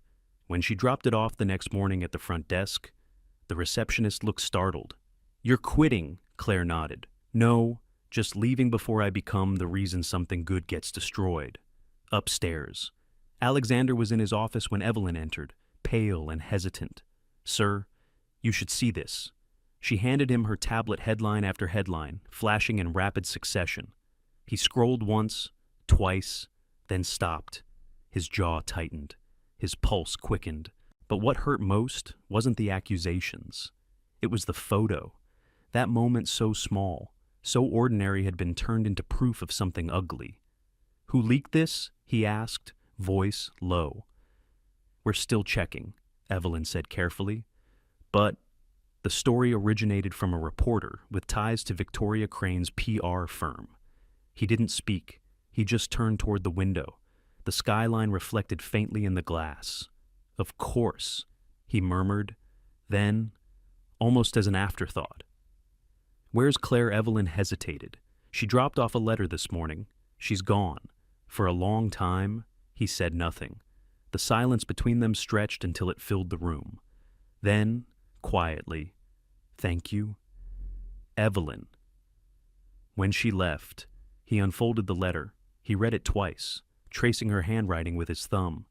Every line was calm, unaccusing, no plea, no bitterness, just a quiet dignity that somehow made the pain worse. He sat back in his chair, the noise of the city echoing faintly outside. For the first time, he felt what it truly meant to be alone, not the isolation he'd once chosen, but the kind left behind when someone brave enough to tell you the truth decides to walk away. The board called an emergency meeting that afternoon.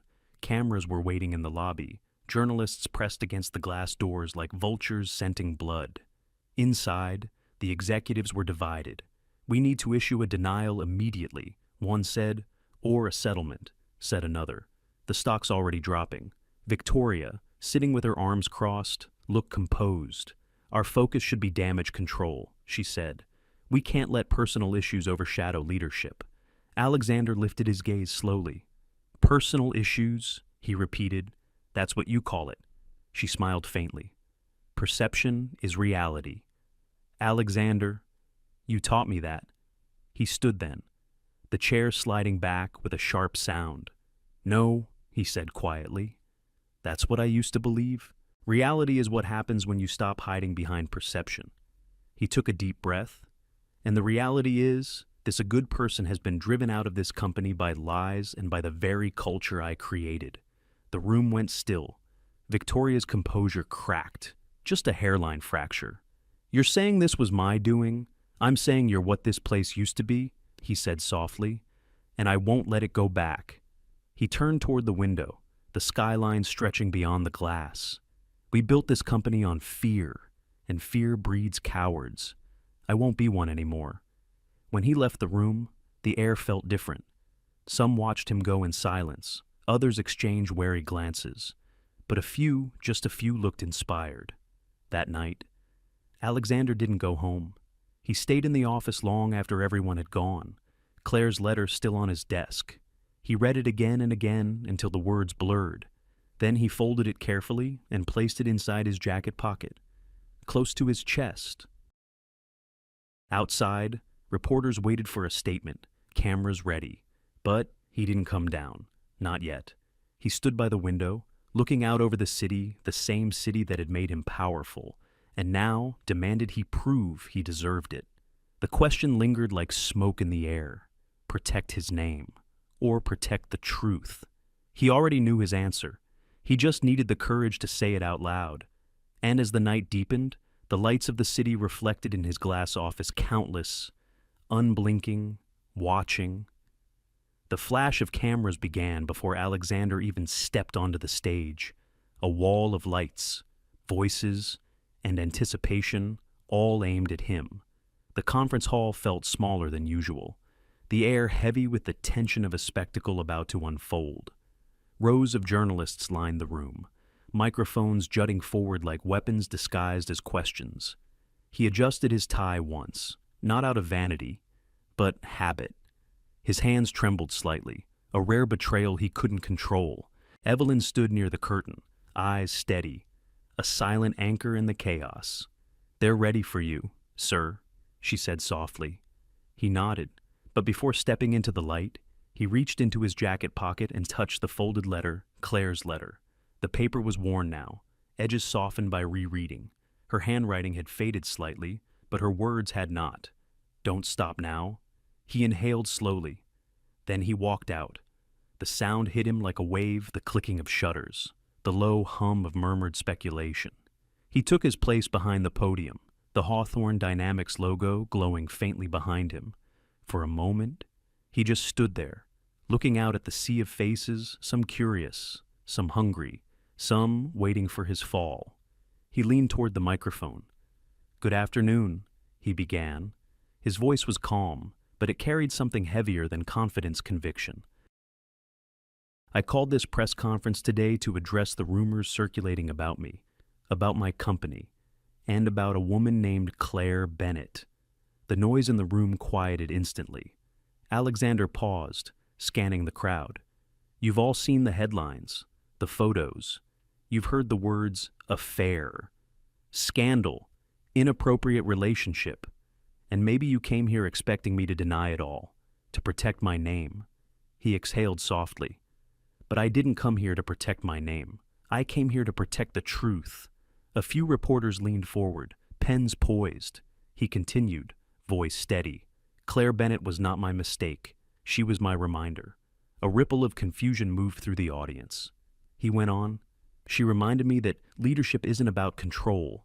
It's not about fear or power or how many people obey when you speak. Leadership is about listening, about humility, about courage that doesn't need a title. He looked down at the podium, then back up, his expression clear, unguarded. I used to believe silence was strength. That authority came from keeping others small.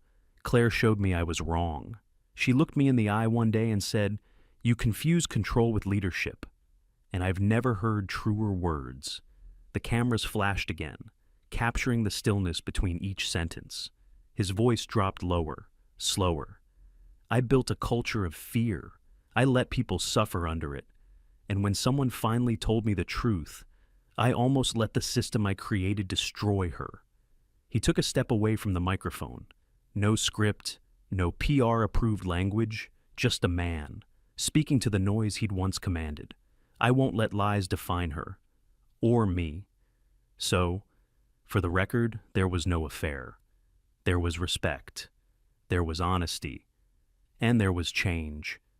The reporters whispered among themselves. Some scribbled faster. Others just stared. Alexander let the silence linger, then said, quietly, "You want a story? Here it is. A CEO met a woman who cleaned his floors, and she told him the truth. That's it. That's all. But that truth was powerful enough to change the way I lead, the way I live, and the way this company will move forward." He looked down for a moment, hands gripping the edges of the podium. The cameras kept clicking, relentless, but he no longer noticed. "You call it scandal," he said softly. "I call it awakening." A hush fell over the room. He took one final breath, as if choosing between two worlds, the one he had built and the one he wanted to believe in. Then he spoke the line that would echo beyond that room. "She is not the reason I fell. She is the reason I finally stood up." The words hung there, suspended, weightless yet heavy enough to silence even the boldest reporter. For a moment, no one moved. Then, a single camera flash broke the stillness, and then another, and another. Questions began to rise, shouted names, half-formed sentences, but Alexander stepped back, removed the microphone, and placed it gently on the podium. He didn't need to say more. As he left the stage, Evelyn met him backstage with a look that was part fear, part awe. "That was unexpected," she whispered. He managed a tired smile. It was necessary. Outside, the world reacted in real time. Some called it foolish. Others called it brave. Investors panicked. Employees watched the live stream from their desks, breath caught in their throats. Somewhere, in a small apartment across the city, Claire watched too. The flickering light from the TV danced across her face as she listened. The moment she heard him say her name, she froze. But when he said the words, "She's the reason I remember what real leadership means," her eyes softened. She didn't smile, not exactly. She just sat there, silent, tears barely forming, but her hands pressed to her heart. He had done it. He had spoken when silence would have been safer. Hours later, Alexander stood alone on the rooftop of Hawthorne Dynamics. The city stretched out beneath him, a constellation of moving light and noise. But up here, it was still. He thought of what he had lost: his image, perhaps his position, maybe even the fragile trust of those still loyal to the old order. But beneath the fear was something cleaner: freedom. He pulled Claire's letter from his pocket once more. The paper fluttered in the wind, but he held it steady. "Don't stop now." He smiled faintly. "I didn't." Below, the hum of traffic carried faintly upward. The storm had broken, but for the first time, the air felt light. He knew the backlash would come: the board meetings, the press cycles, the judgment. But he also knew something else: he had finally stopped lying to himself. And in that truth, for the first time, he felt whole. Somewhere, the city lights blinked like small, steady heartbeats, each one a reminder that courage doesn't roar. Sometimes, it just speaks, quietly, clearly, and the world listens. Morning sunlight spilled through the tall glass walls of Hawthorne Dynamics. washing the lobby in gold. It was the same building, same marble floors, same polished steel elevators, yet somehow it felt different. The air carried a quiet hum, not of fear, but of life. People talked softly, laughed in corners, greeted one another without glancing over their shoulders first. The kingdom of silence had fallen. Alexander walked through the lobby with no entourage, no barrier between him and his people. He carried only a coffee cup and a simple notebook. A few heads turned as he passed, but this time the looks weren't of dread. They were of curiosity, respect, even warmth. The company had changed not overnight, not without pain, but piece by piece, like a broken mirror being carefully reassembled. They called it the Speak Up Initiative, meetings where anyone, from janitors to department heads, could share ideas or concerns, anonymous feedback that actually led to change, an open-door policy that was more than words. And at the heart of it all was her. Claire stood at the front of the new training hall, a bright space filled with plants, open windows, and round tables instead of long, intimidating ones. She wore no uniform now, just a simple white blouse and dark slacks. Her hair was tied back, her eyes calm but alive. The plaque on the wall behind her read, "Speak Up, a Culture of Listening." She looked out at the group of new hires seated before her, wide-eyed, nervous, hopeful. "When I first walked into this building," she began, "I used to keep my head down. I thought silence meant safety. But I learned that silence, in the wrong place, can become its own kind of harm." Her voice was steady, unhurried. "What we're building here isn't perfect. It won't always be easy, but it's honest. And that's where real work begins." For a moment, the room was still. Then someone clapped. Another joined in. Soon, the space filled with applause that felt genuine, the sound of belief, not obligation. Outside the glass walls, Alexander watched from a distance, not as a CEO, but as a witness. The pride in his eyes wasn't the kind born of ownership, but of redemption. He'd learned that leadership wasn't about standing above others, it was about standing beside them. Victoria Crane's name had not been spoken in weeks. The investigation that followed the scandal had been quiet but thorough. One morning, her office was found empty, her desk cleared, her access revoked, no press statement, no farewell speech, just absence the kind that comes when a legacy ends not with fire, but with silence. Her departure didn't feel like victory, it felt like balance. As the weeks went on, small but powerful things began to happen. The receptionist who used to keep her voice low started greeting people by name. A junior designer suggested a new workflow and saw it approved within a week. Maintenance staff no longer walked with their eyes down. And Alexander. He listened. He attended meetings not to command, but to learn. Sometimes, he'd sit quietly in the back, taking notes, leaving before anyone noticed he'd been there. The man who once ruled through silence was now the man who filled it with understanding. One afternoon, as the sun dipped low and the city turned to amber, he found himself standing by the same conference table where it had all begun, the spotless surface that had once carried the weight of pride and pretense. He ran a hand along its edge, remembering that morning when Claire had dared to say, "There's no stain, sir." He smiled faintly. Turns out, she was right. Behind him, he heard footsteps.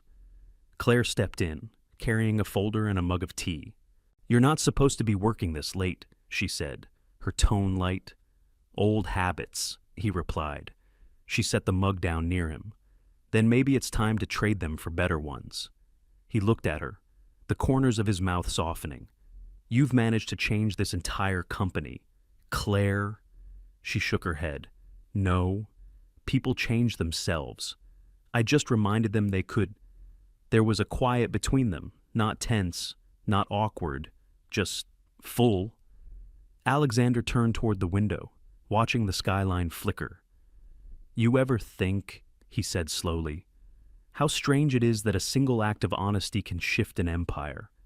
She smiled, faint but real. "Honesty's louder than we think. Sometimes, it just needs someone to hear it." He nodded. Then let's keep listening.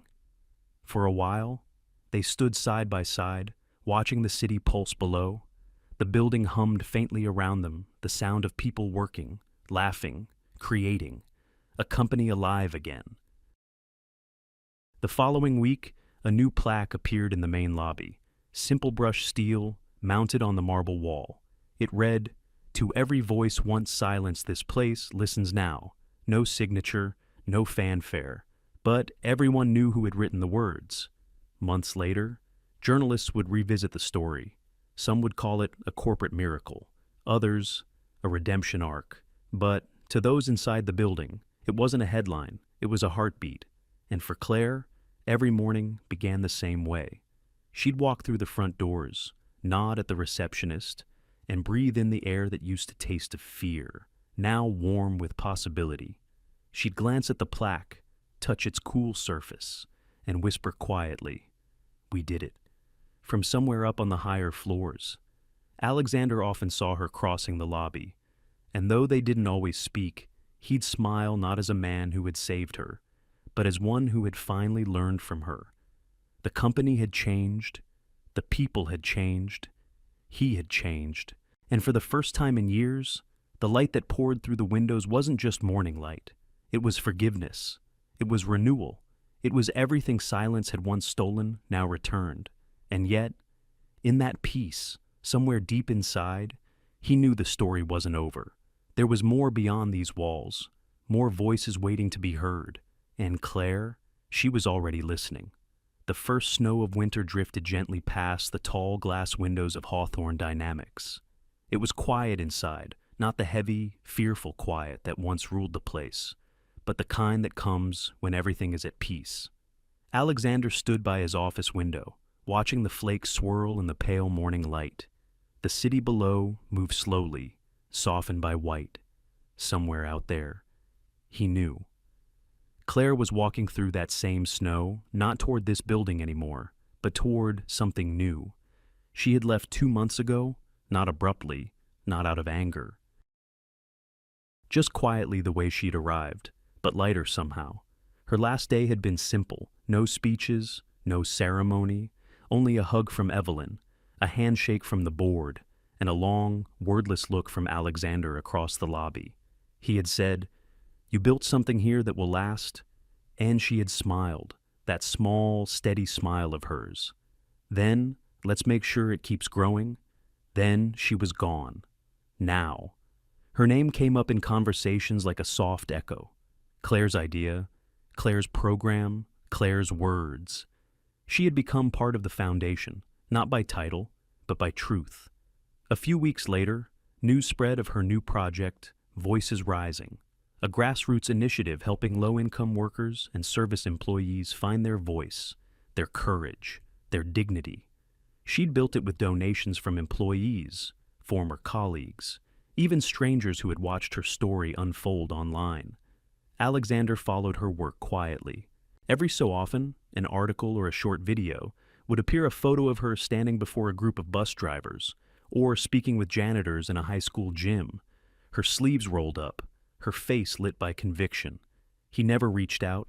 He didn't need to. Some connections speak without words. One morning, he arrived at his office to find a small envelope sitting neatly on his desk. No courier, no signature, just his name, handwritten in looping ink. He knew that handwriting instantly. Inside was a single postcard. On one side, a photo of a coastal town cliffs, waves, sunlight breaking through clouds. On the other, a few words written in her familiar hand, still speaking, still changing, still me. He stared at the message for a long time. Then he smiled. It was the kind of smile that starts in the heart before it reaches the lips, soft, private, filled with gratitude. He placed the postcard against the window frame, where the morning sun could touch it. Then, as he often did now, he walked down to the cafeteria. The space was filled with voices easy, open, alive.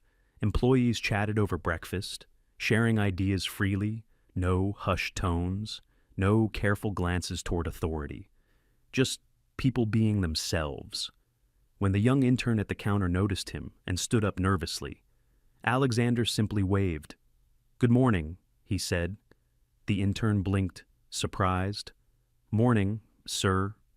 Alexander smiled. "It's Alex, actually." She laughed a little. "Okay." Alex. As he sat down with his coffee, he realized something: the company no longer needed him to hold it together. It had found its rhythm.